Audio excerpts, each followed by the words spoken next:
Mesdames, Messieurs, bonsoir et bienvenue dans ce chat en direct où nous allons parler de vin pendant 45 minutes. Et bien sûr, vous pourrez poser toutes vos questions. Et pour y répondre, nous avons notre expert Andreas Larsson qui est avec nous. Andreas, bonsoir. Bonsoir. Comment allez-vous?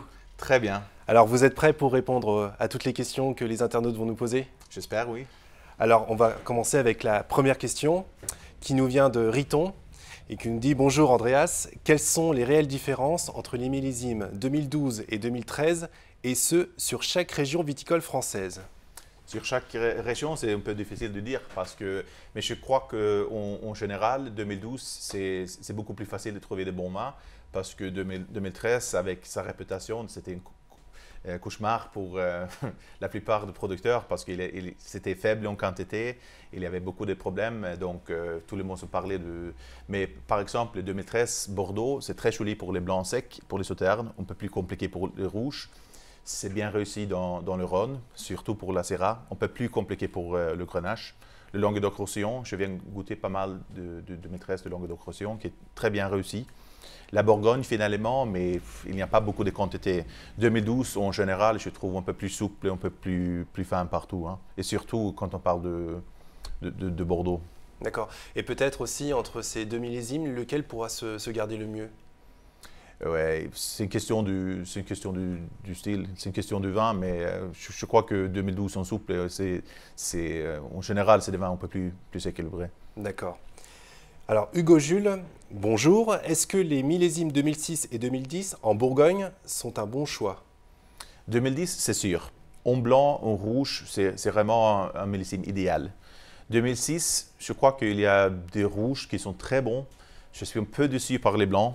Et beaucoup de blancs, déjà, 2006, ils sont prêts à boire. Je crois que ce n'est pas des vins de garde au niveau du blanc. Mais 2010, superbe. D'accord. Scandi 29, quel est pour vous le meilleur Pic Saint-Loup? Que pensez-vous du domaine de Villeneuve-de-Claret? Oui, le domaine, je connais, je n'ai pas goûté récemment. Mais là, j'ai apporté une bouteille, domaine La Perdranne. Et je crois que dans la sélection Leclerc, c'est un très très bon vin. Pour moi, c'est un coup de cœur. Et ouais, j'adore la finesse de ce vin parce que Pic Saint-Loup, c'est vraiment une appellation dans le Languedoc qui est un peu plus, je ne vais pas dire froid, mais un peu plus tempéré que les autres. Et la Syrah, là, la qualité des Syrah, c'est super parce que ça ressemble plutôt des vins le vin du Rhône un peu. Donc, beaucoup de la finesse. D'accord, donc un coup de cœur. Oui, et aussi quand on parle des millésimes, un très joli 2013. D'accord, merci. Cette fois-ci, une question de Nono.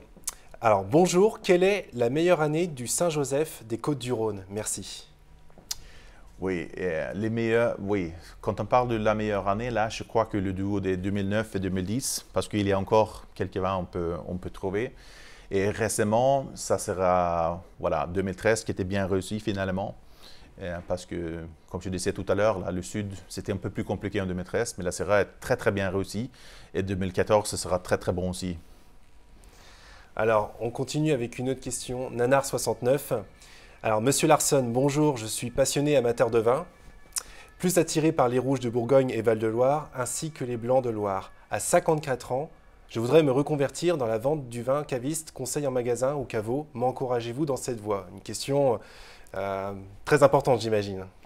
Oui, mais je pense que c'est très très bon hein, de suivre sa passion parce qu'il y a toujours un besoin de gens passionnés qui travaillent dans le vin. Donc, allez-y. Voilà, même à 54 ans, il n'est pas trop tard. C'est jamais trop tard parce qu'avec l'âge, avec une passion, avec un intérêt, on a une expérience quand même. Et la dégustation, ce n'est pas quelque chose, parce que pour certains sportifs, pour les joueurs du foot, hein, il faut arrêter après un certain âge. Hein. Mais pour les dégustateurs, on peut continuer. Hein. Alors, c'est une très bonne nouvelle. Une question de Dongrel. Bonsoir. Qualité des vins bio, de manière générale, hein, les vins bio, grand cru bio dans les Bordeaux. Pourquoi une telle rareté, voire une absence totale, chez la plupart des commerçants? Le vin bio présent ou non dans de multiples foires au vin et vin bio à la foire des vins 2015 Leclerc, Tour du Nord.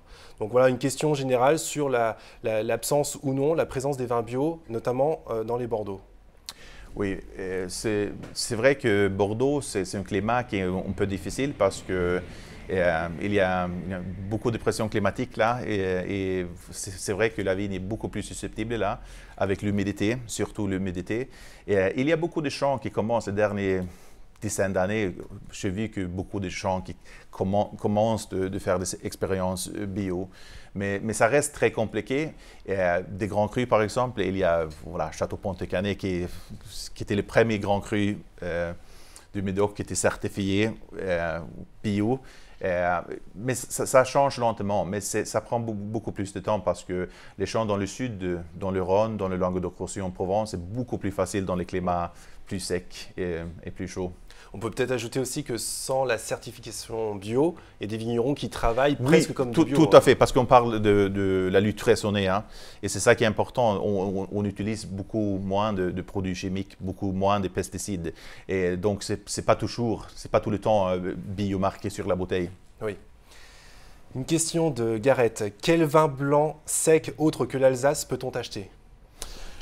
J'ai apporté quelques bouteilles parce que quand on parle de millésime aussi, je crois que 2014, en Chablis, c'est très très bon. Cette cuvée de premier cru de vieille vigne en 2014, c'est un très joli exemple de ce millésime. Tout en pureté, en minéralité, en finesse. Moins fruité, moins aromatique que le vin d'Alsace, mais plutôt, si on peut l'appeler, un style très gastronomique avec les crustacés. J'ai une autre... voilà. On commence avec ça. Je manque une bouteille, je crois. C'est pas grave. Je parle aussi des vins de la Loire. La cuvée fossile que j'adore, c'est un Sauvignon de Menetou Salon. C'est moins répété que les appellations Sancerre, Pouilly Fumé, mais c'est un peu plus aromatique parce que le cépage de Sauvignon, c'est naturellement beaucoup plus parfumé. Mais c'est un vin qui reste quand même très sec, très minéral et qui donne envie de manger des crustacés. Hein. D'accord. Ça va nous donner envie à nous aussi. Hein. Praline, quel champagne choisir pour un prix raisonnable? Oui, c'est une question de c'est quoi un prix raisonnable, parce que le champagne, ça commence un peu plus haut. Mais dans la sélection maintenant, il y a des champagnes, des très bons champagnes, au moins de 30 €. Par exemple, Louis Roederer, que je pense ça reste une référence au niveau de cuvée classique. Ça vaut 29. Tatanché, cuvée classique, je trouve aussi très très bon. 25. Après, il y a beaucoup de champagnes, au moins de 20 € aussi. Hein. Mais quand même, ça reste du champagne, ça commence un peu plus haut que les autres vins. Et puis, au-delà de Roederer, Taittinger, aussi les champagnes de vignerons, moins connus, qui, en termes de prix, sont peut-être une alternative. Oui, je crois qu'il y a beaucoup de récoltants manipulants, on a parlé tout à l'heure, et qui font de super belles choses. On peut plus, voilà. Il y a beaucoup de cuvées spéciales, de 100% Pinot Meunier, beaucoup de choses qu'on ne voit pas normalement. Et c'est très intéressant, c'est un dynamisme en Champagne maintenant. Alors, une question de JTom29. Bonjour, le choix de vin de Gaillac est très limité, voire inexistant. Pouvez-vous expliquer pourquoi? Quels sont les défauts expliquant ce choix? Merci cordialement. Oui, je suis un fan de vin de Gaillac, mais c'est vrai que dans la sélection nationale, il n'y a pas, parce que tout d'abord, c'est une question de quantité. Hein. Parce que là, il y a beaucoup de petits producteurs, ils font quelques milliers de bouteilles, mais pas des milliers de caisses. C'est très, très difficile. Pourtant, il y a beaucoup qui sont voilà, dans les magasins, dans la région, dans le sud-ouest, il y a beaucoup de choix, mais malheureusement pas partout. D'accord. Alors, une nouvelle question, cette fois-ci de Anna, qui nous dit « Bonjour, j'ai un Saint-Émilion Château de Lys 1985. Puis-je le vendre et à quel prix? Merci cordialement. » Je crois ce vin, il vaut mieux boire. Parce que c'est vrai que parfois on peut voir dans une vente enchère, une bouteille de Cheval Blanc, c'est vendu à 5 000 €, etc. Mais c'est des vins qui sont voilà, vraiment des réputations depuis longtemps. Et c'est un très bon vin, mais c'est sûr que ça n'a pas la réputation de... et je crois qu'il faut le boire. Voilà, pas de vente en tout cas pour l'instant. Amandine75, bonjour. J'ai acheté un vin gris de Lorraine de 2012. Mon mari me dit que c'est un très bon vin, ce dont je ne doute pas. Est-il toujours bon à déguster et pouvons-nous le garder encore un peu de temps à la cave? 2012. Je crois qu'il faut le boire aussi, hein, parce qu'il y a beaucoup de gens qui posent... C'est une question assez naturelle quand on parle de vin. Je peux le garder combien de temps? pourquoi, c'est ma question. C'est vrai qu'un jeune vin rouge avec beaucoup de tanins, ça a besoin de s'assouplir un peu, d'arrondir un peu. Mais c'est vrai que ce style de vin rosé, léché, fruité, moi, je préfère la fraîcheur et la jeunesse. Ça dépend beaucoup de l'année, de toute façon, la Voilà. garde. Julien qui nous pose la question suivante. Chez Leclerc, il y a des vins qui s'appellent les incroyables. Qu'est-ce qu'ils ont de spécial? Oui, ça reste les références parce que quand les sélections commencent, il y a beaucoup de références, il y a des milliers de vins qui sont dégustés. Après, c'est un procès d'élimination, les dégustations. Après, on garde toutes les régions, on garde voilà, une trentaine de vins de cette région, cette appellation. Et finalement, cette année, on a gardé 35 incroyables. Donc, c'est vraiment les vins qui nous a plu le plus. D'accord, alors c'est pour aider le consommateur. Il y a les incroyables, puis on a aussi les médailles qu'il peut y avoir. Tout ça, c'est des choses qui peuvent aider le consommateur à faire son choix. Oui, je crois que pour le consommateur, c'est compliqué parce qu'il y a beaucoup de médailles, de macarons différents. Mais chez Leclerc, un incroyable, ça reste incroyable quand même. Doumé qui me pose la question suivante. Quel vin rouge du Languedoc me conseillez-vous pour cette année dans ma cave domaine hospitalet, Faugère, Sauf-Plaine, cuvée Anne-Sophie? Deux voies des agneaux, deux menaces, etc. Des vins charpentés de 13 à 14,5 degrés que l'on peut garder 10 ans. Dommage que dans ma région, le 47, on ne fait pas connaître. Un très bon exemple, j'ai apporté ça aussi. C'est un vin qui est de la Sava jaune, terrasse du Larsac. Donc, c'est Coteaux du Languedoc, mais l'appellation terrasse du Larsac, Coteaux du Languedoc. Et je trouve ce vin, c'est un très bon exemple. Quand on parle de millésime 2013, très joli, c'est un assemblage Syrah-Grenache.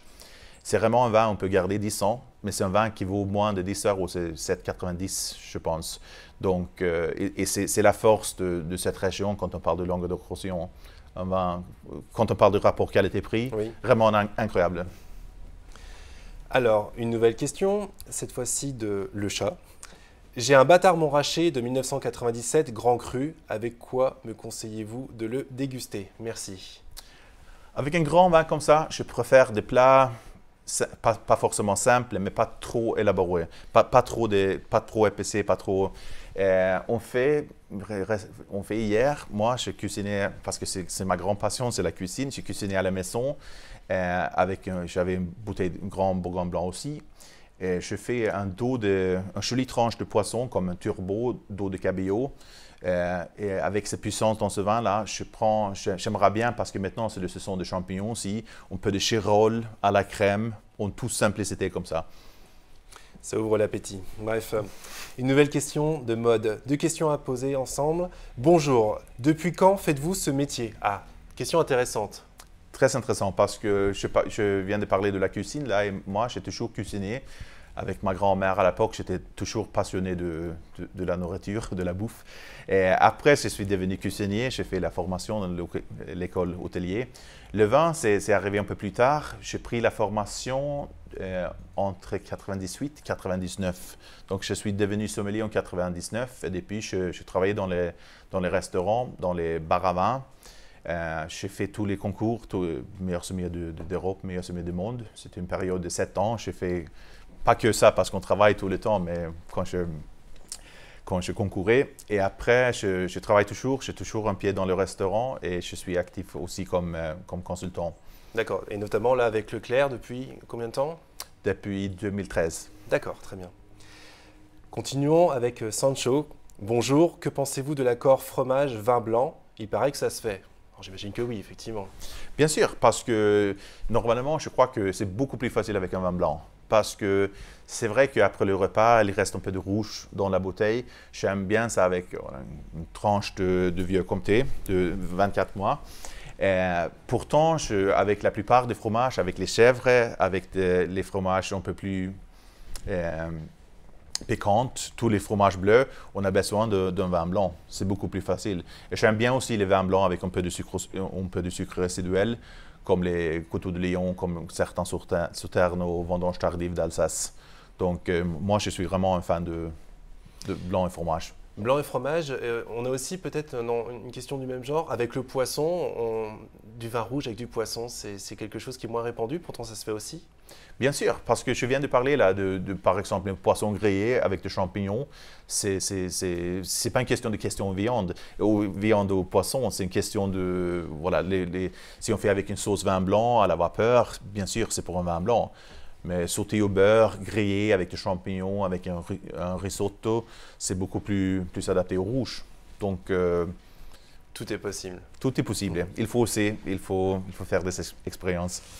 Alors, Ramon qui pose la question suivante. Bonjour Andreas, que me conseillez-vous dans la sélection de cette année pour accompagner des fruits de mer? Fruits de mer. Je viens de parler de cette cuvée fossile, un Manitou Salon.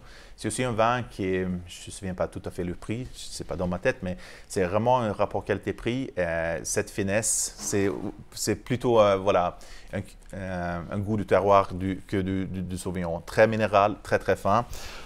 Un autre vin que j'adore, c'est un peu plus différent, c'est un Pouilly Fussé, donc du Mâcon, du sud de la Bourgogne, 100% chardonnay, du Christophe Cordier.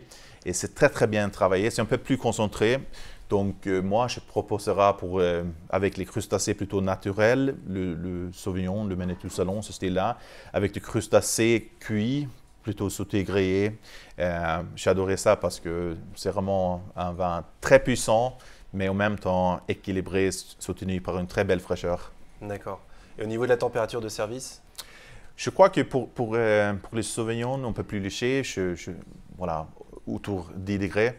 Là, je vais monter un peu parce que je crois qu'un grand vin, on ne peut pas boire trop froid, donc entre 12 et 14, à mon avis. D'accord. Alors on continue parce qu'il y a beaucoup de questions qui arrivent. Une question de Julot. Bonjour, y a-t-il du rosé dans votre sélection cette année? Si oui, lequel me conseillez-vous? Oui, il y a quelques rosés. On a Côte-de-Provence, on a Corse, Cabernet d'Anjou. J'avais une bouteille là, mais je pense de Château-Monton, ce qui reste la référence parmi une référence en Provence. Et c'est aussi une cuvée parce qu'un vin bio. Là, c'est marqué sur l'étiquette aussi, vin bio, Château-Monton. Et je crois que les rosés les plus élégants, ça reste des Côtes-de-Provence. Mais on a aussi des belles choix de la Corse et un Cabernet d'Anjou. D'accord. Alors, on a parlé de rosé. Maintenant, une question de Samir qui vous demande si vous êtes plutôt blanc ou rouge?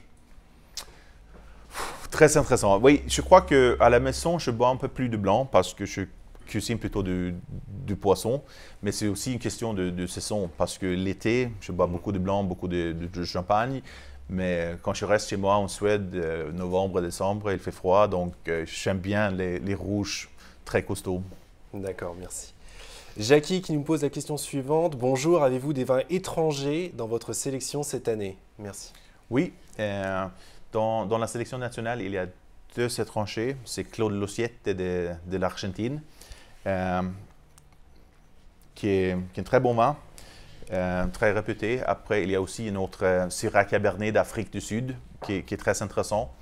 Et je pense qu'après, il y a des centrales, il y a des magasins différents qui commencent à s'intéresser un peu plus du vin étranger. Donc, c'est une question de région aussi. Mais ça bouge lentement. Ça bouge lentement. Par rapport à quelques années auparavant, on voit plus en plus de vins du Nouveau Monde. Hein, oui, tout à fait. Ouais. Je crois à Paris, ça reste plus classique. Mais il y a certaines régions où on voit beaucoup plus de vins étrangers. D'accord. Les vins étrangers, par rapport aux vins français, il y a une différence significative ou ça reste du vin et peu importe où il est fait? Pour moi-même, franchement, j'ai vraiment un cœur. La référence, ça reste la France, hein, parce que les meilleurs Cabernet Merlot viennent de Bordeaux, les meilleurs Pinot Noirs viennent de Bourgogne et tout ça. Mais je crois qu'il y a beaucoup. Aujourd'hui, on peut faire des bons vins partout. Hein. Et c'est bon avec cette diversité, hein, c'est sûr. Héloïse, bonjour, j'adore les vins d'Amérique du Sud, justement. Avez-vous des recommandations à me faire à part l'Argentine? Êtes-vous amateur vous-même? Oui, je voyageais pas mal en Chili et Argentine les dernières 10 années. La première fois que j'étais là, je crois que c'était en 2002. Et depuis, ça fait pas longtemps, mais beaucoup ont changé au niveau de la finesse. Je pense qu'ils ont vraiment commencé à trouver l'équilibre dans le vin. Ils ont vraiment exploité tous les terroirs, les climats différents. Et c'est sûr que la différence entre l'Argentine et du Chili, c'est énorme. Parce que Chili, il a des climats beaucoup plus froids, où on fait de blanc avec beaucoup de finesse. Argentine aussi, mais ça reste quand même la région de Mendoza, ça reste quand même le paradis pour le Malbec. Oui. Sandrine Orniac, bonjour. Des vins pétillants à me conseiller, moins onéreux que le champagne, mais qui sauront faire leur effet pour ma fête d'anniversaire. Merci du conseil. Je pense que les vins qui ressemblent le plus le champagne, c'est des créments de Bourgogne. Parce que c'est le même cépage, Chardonnay et Pinot Noir. Et je pense qu'il y a beaucoup de très bons vins, des rapports qualité-prix là. Moi, je suis aussi un fan. C'est un style un peu plus différent, plutôt, voilà, un peu plus léché.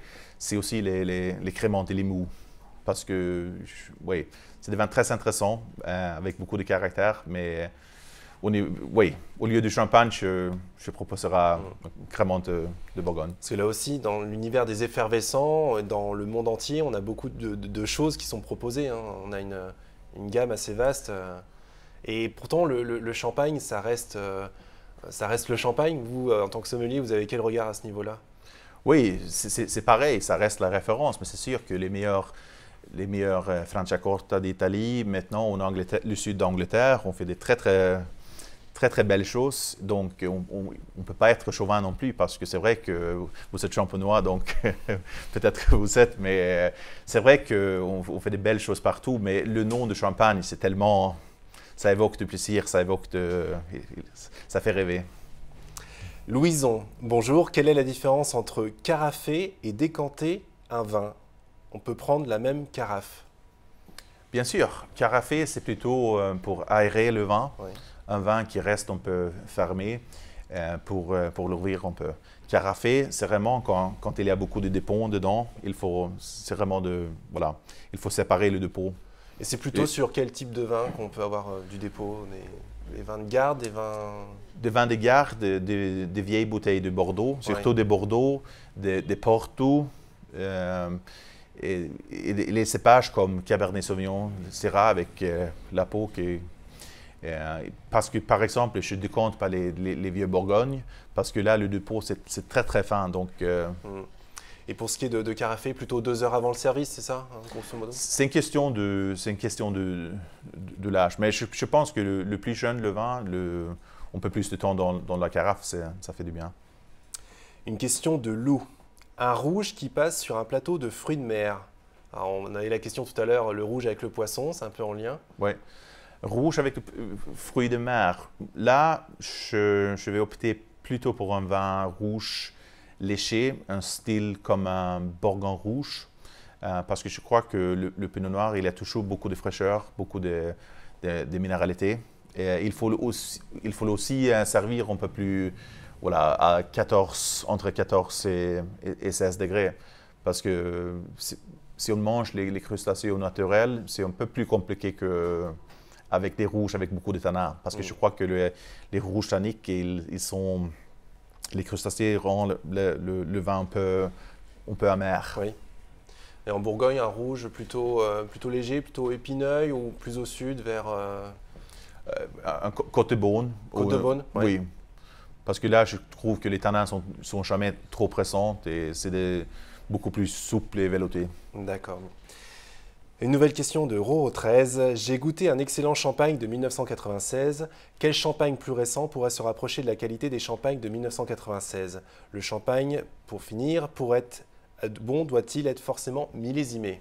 Question très complète. Hein.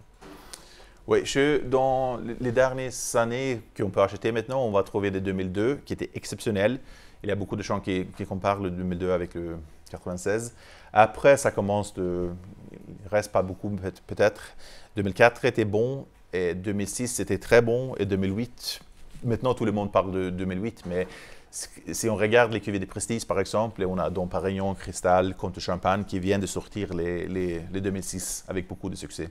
Et quand on achète un champagne, par rapport à la dernière question qui était posée, il faut vraiment chercher un millésimé ou on sait que le champagne, c'est le principe, c'est l'assemblage. Est-ce que le millésimé, c'est quelque chose qu'il faut regarder? C'est pas forcément une garantie. On fait ça quand on a un bon millésime, c'est sûr. Mais après, il y a des cuvées qui restent pour moi la référence, comme Krug, Grand Cuvée ou Charles Heidsieck, que j'adore, parce que c'est vraiment, voilà, l'assemblage. Ouais. Il y a plus de profondeur, il y a beaucoup de complexité et il y a aussi voilà, une constance quand on parle du style et caractère. Donc, ce n'est pas forcément une garantie. Mais très souvent, bien sûr, les cuvées de prestige millésimés sont toujours très bons. Très bien. Valérie, bonjour. En vieillissant, j'aime de plus en plus les blancs secs et moins les rouges. Que me conseillez-vous en blanc dans la sélection des incroyables pour boire plutôt à l'apéritif et accompagner un repas, même avec de la viande? Très intéressant aussi. J'ai un autre vin là, parce que je crois qu'il y a beaucoup de gens qui ne sont pas habitués de Bordeaux blanc. Et ça, c'est un vin de Grave, Vieux Château Goubert. Et c'est une dominance de Sémillon. Et Sémillon donne normalement des vins assez costauds, assez riches. Mais ça reste quand même très sec, donc il n'y a pas de sucrosité.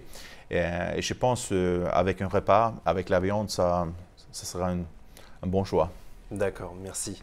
Damien, bonjour. Est-ce vraiment intéressant au niveau des prix, la foire au vin chez Leclerc? Je dois avouer que moi, j'ai commencé les premiers recomptes avec Leclerc, c'était plutôt comme client. Parce que je trouve que les prix, si on a envie d'acheter une caisse de Grand Cru de Bordeaux ou d'autres très bons vins, c'est sûr que c'est moins cher que... Voilà. Ça reste un très bon rapport qualité-prix. Très bon rapport qualité-prix. Philippe Sergent, bonjour. Quel vin abordable conseillez-vous pour cette foire au vin? J'ai un penchant pour les rouges fruités. Oui, j'ai apporté une autre bouteille aussi. C'est Massamiel, un producteur en Côte-Roussillon. Cette cuvée s'appelle Pur Schiste et ça veut dire que ça vient du schiste. Et Roussillon, c'est quand même un climat très très chaud. Malgré ça, c'est un vin qui est toujours marqué par une très belle fraîcheur, un très joli fruit, pas beaucoup de tanins, c'est vraiment souple, chuteux. Vin de, ouais, je ne vais pas dire vin de soif parce que parfois on pense petit vin très simple, vin, ouais. Mais j'ai vraiment envie de boire ça parce que c'est frais, c'est gourmand, c'est chuteux et j'adore ce vin. Ça fait combien de degrés? Ça fait 14,5. Oui. Mais quand même, quand on parle de cette notion du terroir, ça reste quand même frais. Mais mûr, gourmand. Jean-Pierre qui nous pose la question suivante. Est-ce qu'un vin naturel se conserve bien avec le temps? C'est difficile. Il y a certains oui, il y a certains non. Parce que c'est très, très difficile cette définition. C'est quoi un vin naturel? Oui. Parce qu'on peut parler de la biodynamie. Naturel, il y a beaucoup de vignerons qui font voilà, moins dans la cave. Ils font plus dans le vignoble. Après, c'est un élevage qui sont plus neutres, pas trop boissés. On rajoute moins de soufre. Et ça peut être aussi, hein, parce que je crois qu'un vin de garde, il a besoin d'un peu de soufre. Bien sûr, on peut diminuer les quantités. Hein. Après, il y a certains cépages avec plus de tanins, comme le Cabernet ou la Syrah, qui se gardent bien. Il y a certains vins naturels qui ont eu une touche d'oxydation dans la jeunesse, et ça va protéger le vin dans l'avenir aussi. Hein. Donc, question compliquée, oui. Nouveau style de vin. Pour les internautes, les gens qui nous regardent, les consommateurs, un vin naturel, on va dire, c'est un vin où le vigneron fait un peu moins d'intervention parce qu'il n'y a pas de vins qui ne sont pas naturels, si on veut. On ne rajoute pas des levures, voilà. On ne contrôle pas la température dans la cave, on laisse le vin se faire. Voilà. Avec les risques que ça peut représenter. Oui, il y a des risques aussi. Hein. Marie-Lou, bonjour, je me marie l'été prochain, félicitations, et je compte servir des magrets de canard à mes invités. Quel vin serait bien avec ? On sera une centaine, donc je ne veux pas me ruiner non plus. Donc on recherche un rapport qualité-prix avec du magret de canard. Du magret de canard, oui, c'est une question de préparation aussi. Mais je trouve que si vous avez envie de beaucoup de goût, pas trop cher, la région de Languedoc-Roussillon, il y a beaucoup de belles choix. Maintenant, je vais montrer la Savoie jaune, mais il y a d'autres bels exemples aussi. Si on va être un peu plus classique, parce que je trouve qu'un bon Bordeaux avec magret des canards, Château de Malheré 2012 par exemple, c'est dans l'essai incroyable. Hein? C'est très très bon, c'est un haut médoc très classique et depuis 5-6 ans maintenant, ils ont boosté la qualité un peu. Et on peut le boire beaucoup plus jeune, mais quand même, il y a cette trame de tannique avec cette chair de canard qui est quand même assez gras. Oui, j'adore cette mariage. Bon, en tout cas, justement pour ce mariage, il y aura le choix en tout cas. Oui. Alors, une question qui va en compléter une de tout à l'heure. Sissi qui nous dit qu'il aime les vins étrangers, qui vous pose la question si vous aussi, les vins étrangers. Oui, et moi, je crois que ma force quand je travaille avec l'équipe Leclerc, c'est parce que je suis un dégustateur de vin du monde. Hein.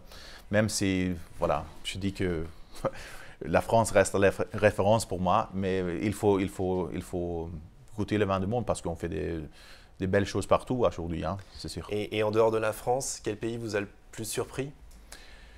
Moi, j'adore les grands blancs d'Allemagne, les Riesling d'Allemagne, Autriche en général, les blancs et en rouge aussi.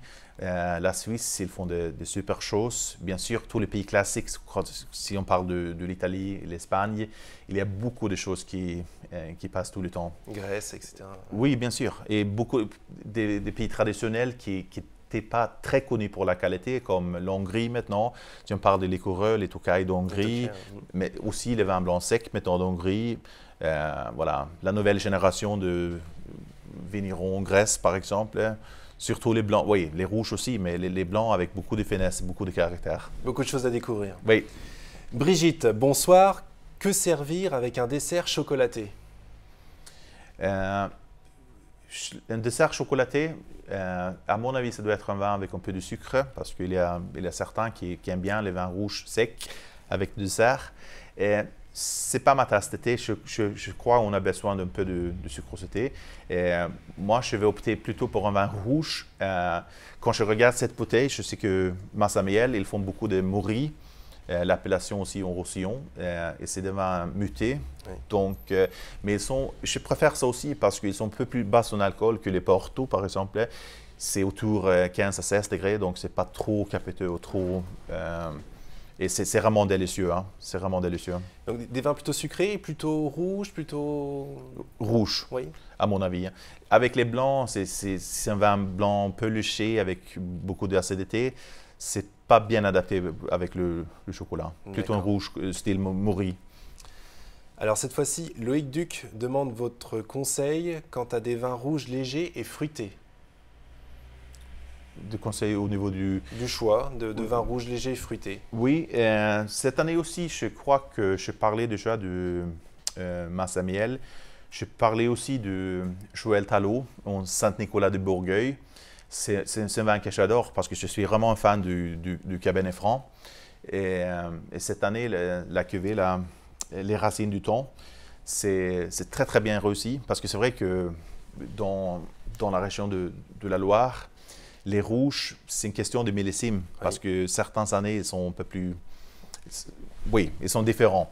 Mais je crois que la sélection maintenant, c'est vraiment des vins qui sont mûrs, mais il reste léché avec 12 degrés d'alcool, beaucoup de fraîcheur, mais beaucoup de fruits aussi. D'accord. Donc plutôt Saint-Nicolas de Bourgueil, par exemple. Oui. Alors, une nouvelle question de AT. Combien de temps se conserve le champagne ouvert au réfrigérateur et comment bien le conserver? Merci. Je crois que tout le monde, ils ont peur de laisser une bouteille ouverte. Ouais. Et franchement, je ne comprends pas la question parce que c'est toujours vide quand j'ouvre un bon champagne. Oui. Non, mais, imaginons. Voilà. Non, mais c'est vrai que je n'ai pas peur de ça parce que ça se conserve. Ça arrive très souvent quand quand je suis au restaurant, je trouve une bouteille avec, il reste un verre depuis 2 jours. On perd un peu de bulles, c'est sûr. Mais je crois que les grands champagnes, ils sont meilleurs le jour 2, c'est sûr. Ouais. Donc quand il reste à peu près moitié de la bouteille avec un bouchon stopper, est-ce que là, ça peut se conserver quelques jours ou... Oui, 2-3 jours, hein, ouais. Sans problème. Sans problème. Une question de Samy. J'aimerais acheter une bonne bouteille pour un cadeau à mon père. Des conseils dans la sélection Leclerc? Alors j'imagine que oui. Dans toute la sélection Leclerc. Oui, quand on parle de Bordeaux maintenant, c'est une question aussi de la gamme de prix, mais les Bordeaux 2012 maintenant, ils sont très très bons parce que c'est le millésime qui au début était un peu critiqué, mais finalement maintenant ça ressemble un peu à 2001 qui était un très très bon millésime, qui était aussi critiqué au début, mais c'est des vins qui je trouve très souples, très fins, mais quand même avec voilà, une bonne concentration et des jolies structures. Peut-être pour compléter la question, là, Samy nous demande d'acheter une bonne bouteille, mais si il faut un budget, j'imagine, en face, parce qu'une bonne bouteille, on en a à tous les prix, non? Oui, c'est sûr. Donc, c'est une question si on va acheter à 15 ou 25 ou 50, on peut vraiment monter. Hein. Alors, Jean-Mi, je voudrais acheter des bouteilles 2014, année de naissance de ma fille, et je voudrais les ouvrir pour ses 18 ou ses 20 ans. Qu'est-ce que je peux acheter? Donc, quelque chose qui puisse se garder. Je propose toujours un vin liquoreux. Parce que c'est sûr, quand il aura 18 ans, votre fils, je ne suis pas sûr s'il va aimer un vin rouge un peu viandé, un peu complexe après toutes ces années. Mais tout le monde, ils vont adorer un vin liquoreux. Et quand on parle de Bordeaux, je crois que Sauternes en 2014, c'est superbe. C'est des vins qui sont riches, qui sont amples, qui sont opulents, mais en même temps, ils sont marqués par un peu plus de fraîcheur que de l'habitude, beaucoup plus qu'en 2009 ou 2011, qui était de jolis millésimes aussi. Hein. Et voilà, une bouteille comme Doissy Dayen, par exemple, c'est un très joli vin. Et ça ne vaut pas beaucoup parce que c'est vrai que quand on parle de Sauternes, c'est des vins ça coûte beaucoup de produire, hein, beaucoup plus qu'une bouteille de rouge. Donc, je trouve que les Sauternes 2014, ça reste c'est des bombes. D'accord. Alors, 18 ou 20 ans, on verra. Peut-être qu'il pourra en ouvrir une à 18 et une à 20 ans pour voir s'il y a une différence. Stan DP, quels sont les nouveaux pays producteurs de vin sur lesquels il peut être intéressant de miser? Nouveaux pays producteurs de vin, peut-être les pays du Nouveau Monde en tout cas. Les nouveaux pays producteurs sur lesquels il peut être intéressant de miser, c'est-à-dire quels sont les nouveaux pays producteurs de vin qui produisent des choses intéressantes qu'il faut commencer à regarder. Oui, on vient de parler d'Afrique du Sud. Ouais. Je trouve ça très intéressant parce que c'est des vins qui ressemblent peut-être un peu plus le vieux monde. Si on parle de... Je viens de déguster beaucoup de vins de Swartland là-bas. Et c'est des assemblages plutôt rhodaniennes, Grenache, Syrah, Mourvèdre, parce qu'ils sont beaucoup de vieilles vignes là-bas aussi. Hein. C'est top. Aussi les assemblages de Cabernet Merlot, Cabernet Syrah. Et les Sauvignons, les Chardonnays, parce que c'est quand même un climat assez froid, oui, près de la mer. Ils font de belles choses. Et je crois que Nouvelle-Zélande aussi, surtout au niveau du Pinot Noir, Chardonnay, la Syrah, si on parle de cépage français, ils font de très belles choses. Et il y a certains qui pensent que le Nouveau Monde, c'est trop boissé, c'est trop riche, c'est trop lourd. C'est sûr que Mendoza, Napa, ils font des choses un peu plus costauds quand même. Mais Nouvelle-Zélande, Afrique du Sud, je trouve que ça ressemble un peu plus l'Europe. D'accord. Alors, Nanoum qui nous pose la question suivante. Pour un dîner, en entrée des légumes, en viande blanche, fromage, dessert, une mousse au chocolat, à nouveau un dessert chocolaté, j'aurais voulu proposer un seul vin qui aille avec tous ces plats. Est-ce que vous avez des suggestions? Pas facile. Pas facile. Avec tous ces plats. Oui, légumes, mousse au chocolat pour trouver un vin qu'on peut boire avec tout. Ouais, c'est une très bonne question quand même. Est-ce qu'on reste sur Saint-Nicolas de Bourgogne, par exemple? Oui, ou une bouteille de champagne, parce que je crois que quand même, un champagne rosé avec tout ça, ça va avec les légumes, ça va avec... et même avec le dessert, peut-être que ce n'est pas idéal, parce que le dessert est sucré, le champagne est sec, mais c'est la fête avec le champagne. Le fruité du rosé. Oui, et je crois qu'il y a beaucoup de gens qui prennent le champagne comme apéro, mais je crois que c'est vraiment un vin de repas, pour le repas aussi, hein. Surtout de bons champagnes. Et vous en conseillez rien, champagne rosé justement? Un champagne rosé, voilà. Ouais, après, c'est une question de... D'accord, très bien. Sweetie qui pose la question suivante, vous arrive-t-il d'être encore surpris? J'espère. Et si oui, qu'est-ce qui vous a marqué le plus récemment? Oui, il y a beaucoup de vins que je déguste tout le temps. Je viens de déguster Languedoc-Roussillon 2013, que j'adore parce que c'était un millésime qui était compliqué au début. Par exemple, je viens de goûter les blancs d'Afrique du Sud, on parle de ça, et j'étais étonné par la qualité de ça. Donc, oui, on fait des très bons vins partout, c'est sûr, hein, parce que tout le temps, quand on déguste, on est toujours étonné de la qualité des vins. C'est ce qu'il faut retenir. Ouais. Alors, une nouvelle question, Clanif35. Bonjour, conseillez-vous le château Bernadotte qui est sur la première page du catalogue Leclerc? S'agit-il d'une bonne affaire? Merci. Bonne affaire, oui. Je ne me souviens pas de tout le prix, mais c'est un bon vin, c'est sûr. Mais quand on parle de ce style de Bordeaux, je crois que le 2012 Château de Malleret, c'est un peu plus mon coup de cœur. D'accord. Une nouvelle question de Léonard. Si l'on n'a pas de vraie cave et pas de place pour installer une cave à vin dans sa cuisine, comment conserver ses bouteilles chez soi de manière optimale? Très bonne question. Bien sûr, on peut acheter, il y a plusieurs fabricants de Eurocave et tout ça. Après, c'est une question si on a de la place ou pas, parce qu'il y a des modèles pour une vingtaine de bouteilles, il y a des modèles pour des centaines de bouteilles. Les plus petits modèles, c'est combien de bouteilles? Voilà, 10-15 bouteilles. 10-15. Quand on n'a pas de place. Parce qu'il y a des frigos avec des compartiments pour des bouteilles aussi. Hein. D'accord. Mais je trouve difficile parce que moi, je suis une autre cave, c'est pas à la maison. Parce que moi, on ne laisse pas un enfant avec trop de bonbons. C'est un peu comme ça. Je comprends. C'est difficile de résister des bonnes bouteilles. Hein. Et ces frigos, enfin ces caves à vin, pour la conservation, c'est comme une vraie cave? C'est comme une vraie cave. Ouais. Donc, on parle de la température idéale entre 12 et 14. Après, il y a des modèles avec des sondes de température. D'accord. On peut... Alors, Orlando demande, j'adore les vins méditerranéens. Des petites recommandations, Andreas, sur des vins méditerranéens? Voilà, pour me répéter, je crois que cette année, on a une très belle sélection de vins de Languedoc-Roussillon, en général. Plutôt que maintenant, oui, cette fois, je crois que les vins de Languedoc sont un peu plus performants que les vins du Rhône dans cette sélection. D'accord. D'autres questions qui arrivent. Je n'ai pas l'habitude, Carla nous demande, je n'ai pas l'habitude d'acheter du vin en supermarché. Quel vin rouge me conseillez-vous que je pourrais conserver quelque temps? Oui, parmi tous les vins qu'on a parlé là, voilà, le Purchiste, le Savageon de Château de Malleret à Bordeaux. Après, c'est une question de goût, de préférence, de la gamme des prix. Puis j'imagine, selon l'année, quelques temps, c'est 2, 3, 4 ans, la conservation, tout dépend de l'année. Oui, mais c'est vrai que je crois que c'est les premiers 200-300 ans qui sont les plus importants parce qu'on peut vraiment en sentir. Si on achète une caisse ou 6 bouteilles, on ouvre une bouteille tous les 6 mois, on va vraiment en sentir cette évolution. Je trouve ça, c'est beaucoup plus intéressant. Après, si on va garder quelque chose 15-20 ans, il faut chercher des choses un peu plus chères. Nouvelle question de Thierry, toujours en lien avec la conservation. Bonsoir, faut-il vraiment avoir un thermomètre à vin? La température de service est-elle vraiment importante?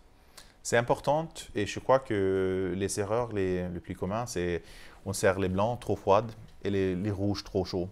Ça me choque parfois parce que les restaurants, même pas des petits, il y a des petits bars bistrots qui gardent les bouteilles sur le comptoir. Et dans l'été, hein, on a 25, 27, même 30 degrés. Hein, et c'est pas bon, c'est pas flatteur. Surtout les vins du Sud avec un peu plus d'alcool. Je crois que tous les vins au-dessus de 14, 15 degrés, moi, je préfère boire entre 16 et 18 parce que ça masque un peu de l'alcool et ça donne un peu plus de fraîcheur. Et c'est sûr qu'un grand vin blanc, un Bourgogne, on parle de Bâtard Montrachet, à boire ça à 8 à 10 degrés, c'est une erreur aussi. Hein. D'accord. Donc, il faut un thermomètre, il faut mesurer la température. Oui, mais je crois qu'on peut le garder dans le frigo. Après, on sort les rouges un peu avant. Et température ambiante. Il faut déguster. Hein. C'est votre goût aussi. Hein. Voilà, donc d'accord. Alors, Ciel qui nous pose la question suivante. Il paraît que le choix des verres est important. Quel verre choisir? Il y a plusieurs fabricants aussi, là. On parle de Riedel, Spiegelau, qui sont des modèles de verres pour les cépages différents, pour les verres différents. Et c'est sûr que il y a beaucoup de... Je préfère quand même des verres plus grands parce que ça donne un peu plus. Ma référence, moi, j'ai toujours grandi avec Riedel quand j'ai travaillé dans le restaurant. Oui. Et c'était les premiers... C'est eux qui ont commencé de développer des vins pour le vin de Bourgogne, le verre de Bordeaux, le verre pour le Riesling. Et c'est sûr, on n'a pas besoin d'avoir tous les modèles, mais je crois que pour certains styles de vin, c'est beaucoup plus important. Surtout le Pinot Noir, les Bourgognes rouges. J'ai envie de beaucoup de... D'accord. Alors on arrive aux dernières questions. Ernesto, ma fille est née en 2009 et je voudrais commencer à mettre de côté quelques bonnes bouteilles de cette année pour de grandes occasions à venir. Des noms à me donner. 2009. 2009, c'est simple parce qu'il y a beaucoup de... Oui, c'était bon partout, hein, dans toutes les régions en principe. Hein. Peut-être un peu moins pour les blancs. Dans le catalogue, maintenant, je ne sais pas s'il y a beaucoup de 2009 qui restent, mais un valeur sûre, c'est les Bordeaux, c'est sûr, parce que même les sauternes, là, quand on parle de garder pour les... C'était un très joli millésime, on sauterne aussi. Mais quand même, il reste pas mal de 2009 sur le marché, donc il faut chercher. Il faut chercher. Dernière question, Andreas, de Salomé. Si vous ne deviez garder que 3 bouteilles de toute votre cave, quelles seraient-elles? 3 bouteilles, uniquement. Romanée Conti, Grand Champagne, Krug millésime, Krug 88 et un blanc Riesling Steinberger 1920, le meilleur vin que j'ai jamais bu. D'accord. Très difficile. Question très difficile. Oui, très difficile. C'était la dernière en tout cas. Andreas, il me reste à vous remercier au nom de tous les internautes qui ont posé des questions. Merci, c'était un grand plaisir de vous avoir parmi nous, un expert comme vous, pour répondre à toutes ces questions. Donc je vous rappelle que la foire au vin de Leclerc commence aujourd'hui dans votre magasin. Alors n'hésitez pas à vous y rendre et de profiter des bonnes affaires. Retrouvez l'intégralité de ce dialogue, de ce chat en direct quelques jours dans votre espace Leclerc. Merci, bonsoir. Merci.